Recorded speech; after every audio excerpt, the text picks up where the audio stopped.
The divorce felt strangely quiet. Not peaceful, just quiet in the way an empty room feels after furniture has been taken out.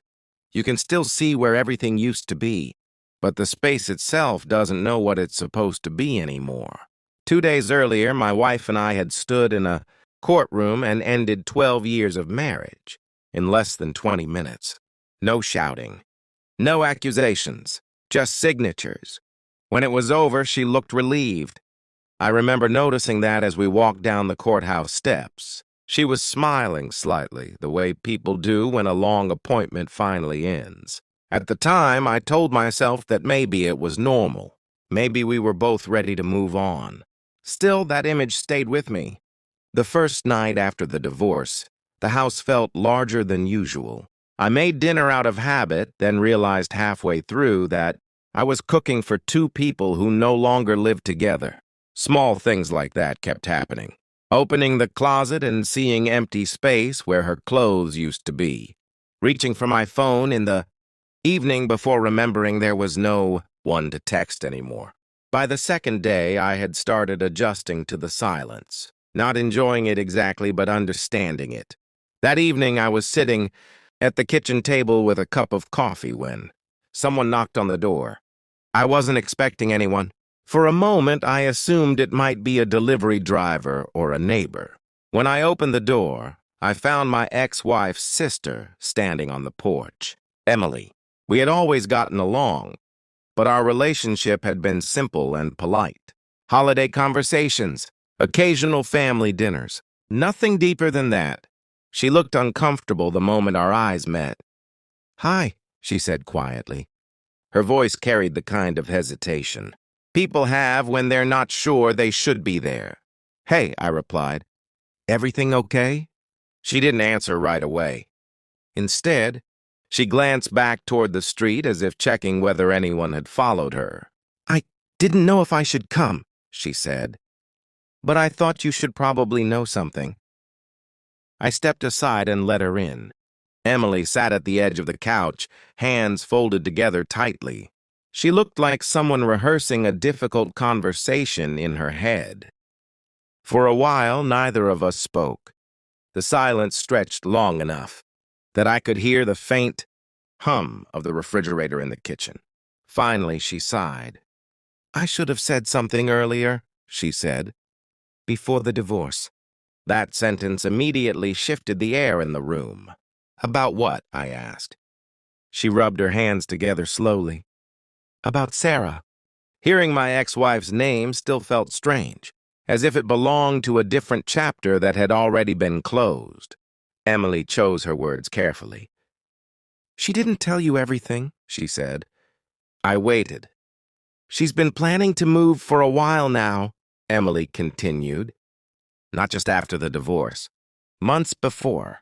That didn't surprise me as much as she seemed to expect. People plan things after relationships end," I said. She shook her head. "No, I mean before it ended. She had already signed paperwork for a new apartment. And she's starting a business with someone." There was a pause after that. I leaned back in the chair, letting the information settle. "Okay," I said calmly. Emily studied my reaction. "You're not surprised?" I thought about that question honestly. "I think part of me probably knew something wasn't right," I admitted. "I just didn't know what." She looked relieved but also uneasy. "There's more," she said. Of course there was. "The business loan," she continued. "Your name is still on part of the financial paperwork." She assumed you wouldn't object after the divorce. That caught my attention. "How exactly is my name involved?" I asked. Emily reached into her bag and pulled out a folded document. "I found this while helping her pack," she said. "I don't think she expected you to see it." I opened the paper and scanned the details. It was a preliminary agreement tied to a small business partnership. One section referenced assets connected to our former joint finances. Technically, my signature would still be required before anything could move forward. For a long moment, neither of us spoke. Emily watched me carefully. "I'm sorry," she said quietly. "I should have told you earlier. Didn't want to get in the middle of your marriage. I understood that. Most people avoid stepping into someone else's relationship, even when they suspect something isn't right.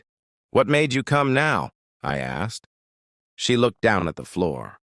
Because she seemed so happy after the divorce, Emily said. Like everything had gone exactly the way she expected. The honesty in that answer hung in the room. I folded the paper and placed it on the table. Strangely, I didn't feel angry. What I felt instead was clarity. For months, I had assumed our marriage had simply faded. Two people slowly growing apart. Now it looked more like one person quietly stepping into a different life, while the other, one was still standing in the old one. Emily stood up after a while. I just thought you should know, she said. I'm glad you told me, I replied. At the door, she hesitated. What are you going to do? I considered the question for a moment. I'm going to read everything carefully, I said, and then decide what makes sense. Not revenge, not confrontation. Just a decision based on information I finally had. Emily nodded slowly and stepped outside.